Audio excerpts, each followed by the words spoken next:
یہ چھٹی صدی عیسوی کا زمانہ تھا۔ مکہ کی وادی اپنی سخت دھوپ، بلند پہاڑوں اور ریتلے صحراؤں کے ساتھ دنیا کے نقشے پر موجود تھی۔ قریش کے قبیلے خانہ کعبہ کے ارد گرد آباد تھے۔ یہ وہ زمانہ تھا جب انسانیت اندھیروں میں ڈوبی ہوئی تھی۔ لوگ لکڑی اور پتھر کے تراشے ہوئے بتوں کو معبود مانتے، ان کے سامنے جھکتے، ان کے نام پر قربانیاں کرتے۔ معاشرے میں طاقتور کمزور کو روند دیتا، عورتوں کی کوئی عزت نہ تھی، بلکہ بیٹی کو زندہ دفن کر دینا باعث فخر سمجھا جاتا تھا۔ ظلم، جبر، شراب نوشی، جوا اور بت پرستی زندگی کا حصہ تھے۔ دنیا کو ایک ایسے رہنما کی ضرورت تھی جو ان اندھیروں کو ختم کر کے روشنی عطا کرے۔ انہی دنوں مکہ کے ایک معزز گھرانے بنی ہاشم میں ایک نوجوان عبداللہ بن عبد المطلب رہتے تھے۔ وہ خوبصورت، بااخلاق اور نیک سیرت تھے۔ ان کی شادی آمنہ بنت وہب سے ہوئی، جو قریش کی ایک نہایت معزز اور پاکیزہ خاتون تھی۔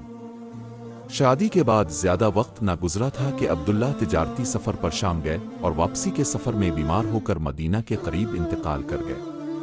ابھی آمنہ بی بی کے بطن میں ایک عظیم امانت باقی تھی، وہ امانت جس نے دنیا کی تقدیر بدلنی تھی۔ بی بی آمنہ اکثر عجیب و غریب خواب دیکھتی۔ ایک رات انہوں نے خواب میں دیکھا کہ ان کے بطن سے ایک نور نکلا ہے جو شام کے محلات کو روشن کر رہا ہے۔ وہ دل ہی دل میں جان گئیں کہ ان کے ہاں کوئی غیر معمولی بچہ آنے والا ہے۔ آخر وہ گھڑی آ پہنچی جس کا زمین و آسمان کو انتظار تھا۔ تاریخ تھی 12 ربیع الاول عام الفیل کا سال۔ مکہ مکرمہ کی پرسکون رات میں آمنہ کے گھر ایک بچہ پیدا ہوا۔ وہ بچہ کوئی عام بچہ نہ تھا، بلکہ وہ محمد تھے، اللہ کے آخری نبی۔ کہا جاتا ہے کہ اب کی ولادت کے ساتھ ہی کائنات میں خوشی کی ایک لہر دوڑ گئی۔ ایران کا وہ آتش کدہ جو 1000 برس سے جل رہا تھا بجھ گیا۔ فارس کے محلات ہل گئے۔ بحیرہ ساوو جو صدیوں سے خشک پڑا تھا اچانک پانی سے بھر گیا۔ آسمان کے ستارے پہلے سے زیادہ جھلملانے لگے۔ یہ سب نشانیاں تھیں کہ زمین پر اللہ کی رحمت اتر چکی ہے۔ جب دادا عبد المطلب کو خبر ملی کہ ان کے گھر پوتا پیدا ہوا ہے تو وہ خوشی سے دوڑتے ہوئے آئے۔ انہوں نے نومولود کو اپنی گود میں اٹھایا، خانہ کعبہ کے اندر لے گئے اور اللہ کا شکر ادا کیا۔ پھر بچے کا نام رکھا محمد، یعنی جس کی تعریف کی جائے۔